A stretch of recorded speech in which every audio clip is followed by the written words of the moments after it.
तो नमस्कार किसान भाइयों, स्वागत है आप सभी लोगों का। यदि आप भावंतर योजना पर अपनी सोयाबीन की फसल बेचने वाले हैं तो आपको आज का ये वीडियो एंड तक ज़रूर देखना चाहिए। भावंतर योजना में एफएक्यू को लेकर एक नया नियम बनाया गया है।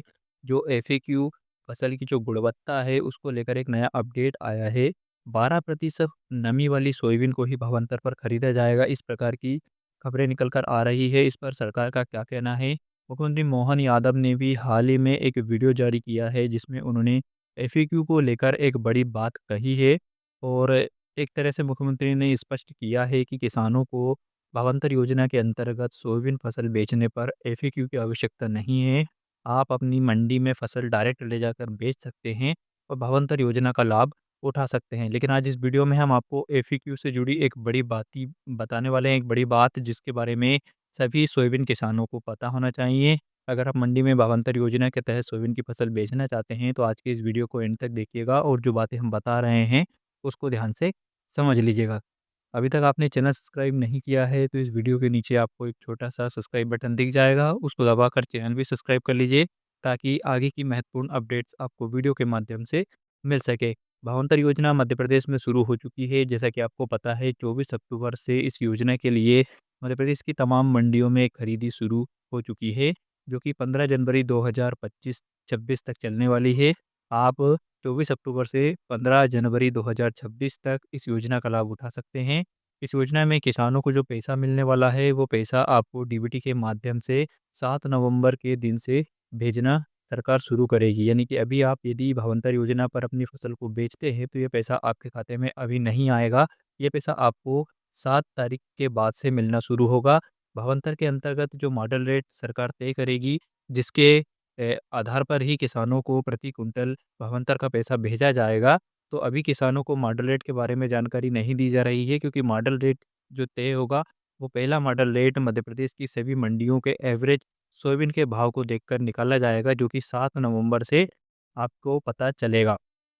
उसके बाद ही आपके खाते में भावांतर की राशि का पैसा आना शुरू होगा। तो किसान भाइयों, अभी आप अगर मंडी में फसल बेचने जा रहे हैं तो आपको भावांतर योजना के तहत कितने पैसे प्रति कुंटल मिलने वाले हैं, इसकी जानकारी आपको अभी पता नहीं चलेगी, क्योंकि मॉडल रेट आपका अभी निर्धारित नहीं हुआ है। 7 तारीख के बाद से ही इसके बारे में आपको जानकारी मिलना शुरू हो जाएगी। दोस्तों, भावांतर योजना के अंतर्गत अब एफएक्यू के बारे में हम बात कर लेते हैं कि किस प्रकार की एफएक्यू गुणवत्ता वाली फसल आपको लेकर जानी है और एफएक्यू के संबंध में मुख्यमंत्री ने जो बातें कही हैं वो क्या है। सबसे पहले हम जान लेते हैं कि एफएक्यू गुणवत्ता में क्या-क्या देखा जाता है। तो दोस्तों, जो एफएक्यू होता है इसका अर्थ है कि समर्थन मूल्य पर खरीदी के लिए सोयाबीन के दाने कुछ मानकों को पूरा करना चाहिए।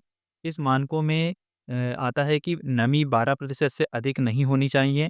इसके अलावा टूटे हुए दानों की संख्या भी 15% से अधिक नहीं होना चाहिए। सिकुड़े हुए और अपरिपक्व दानों की संख्या 5% तक और कचरा 2% से अधिक ना हो और उपज साफ-सुथरी होनी चाहिए और उसमें कचरा या मिट्टी जैसे पदार्थ कम होने चाहिए, तब वो फसल एफएक्यू गुणवत्ता की मानी जाती है। तो इस प्रकार आप यहाँ पर एफएक्यू की पूरी मात्रा मानक जो होते हैं वो निर्धारित किए गए सरकारी देख सकते हैं, जिसमें आपको नमी की मात्रा 12% और दानों की टूटे-फूटे दानों की संख्या की जो मात्रा वो 15%, पके हुए अपरिपक्व सिकुड़े हुए दाने 5%, कचरा 2%, इस प्रकार से यहाँ पर एफएक्यू की गुणवत्ता का नियम निर्धारित किया गया है। अब हम जानते हैं कि मुख्यमंत्री मोहन यादव ने एफएक्यू को लेकर क्या कहा है। तो दोस्तों, मुख्यमंत्री मोहन यादव ने ये एफएक्यू को लेकर एक बड़ा बयान दिया है। भावांतर योजना में सोयाबीन की खरीदी में जो एफएक्यू बाध्यता बनती थी उसको खत्म करने का यहाँ पर मुख्यमंत्री ने कहा है कि मध्य प्रदेश सरकार ने भावांतर भुगतान योजना में सोयाबीन खरीदी के लिए एफएक्यू की अनिवार्यता समाप्त कर दी है। किसानों की लगातार नाराजगी के बाद मुख्यमंत्री डॉक्टर मोहन यादव ने ये पूरा निर्णय लिया है। अब किसानों को एफएक्यू की बाध्यता नहीं रहेगी, यानी कि जैसा अभी हमने आपको पहले बताया कि 12% नमी और 5% टूटे-फूटे दाने, तो इस प्रकार की किसी भी तरह की आपको चिंता नहीं करनी है।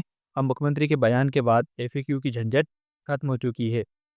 मुख्यमंत्री मोहन यादव ने 24 अक्टूबर से जो फसल खरीदी शुरू हो रही है उसको लेकर साफ शब्दों में कहा है कि जहां भी जिस भी मंडी से किसान अपनी उपज बेचे, उन्हें लाइन में लगने की ज़रूरत नहीं है, धक्के खाने की ज़रूरत नहीं है। जो एफएक्यू का नाटक चलता था उसकी आवश्यकता नहीं है, ये बयान मुख्यमंत्री ने दिया था। हमने प्रशासन सभी कलेक्टर्स अधिकारियों को आदेश जारी किए हैं कि मंडी में व्यापारी व्यापार करें, लेकिन किसानों को कोई घाटा नहीं हो। उपज का सही मूल्य मिले, साथ ही अंतर की भरपाई सरकार भावांतर योजना के माध्यम से करेगी। तो इस प्रकार से किसान भाइयों आपको एफएक्यू को लेकर परेशान नहीं होना है। सरकार ने खुद मुख्यमंत्री मोहन यादव ने बयान देकर एफएक्यू की जो बाध्यता थी उसको समाप्त कर दिया है। तो अब आप मंडी में अपनी फसल को ले जा सकते हैं। एफएक्यू के कारण आपकी फसल खरीदी या फिर भावांतर योजना के लाभ ना देने के लिए आपको अब कोई भी नहीं कहेगा। आप अपनी फसल को बेच सकते हैं और भावांतर योजना का लाभ उठा सकते हैं। तो दोस्तों, भावांतर योजना से जुड़ी और भी महत्वपूर्ण जानकारियाँ हमने वीडियो के माध्यम से आपको बताई है। आप चैनल पर जाकर देख सकते हैं। अभी तक आपने चैनल सब्सक्राइब नहीं किया है तो चैनल को सब्सक्राइब कर लीजिएगा। इस वीडियो को सभी किसान साथियों के साथ शेयर कर दीजिएगा और अगर आपके भावांतर योजना से रिलेटेड कोई सवाल है तो आप कमेंट करके पूछ सकते हैं।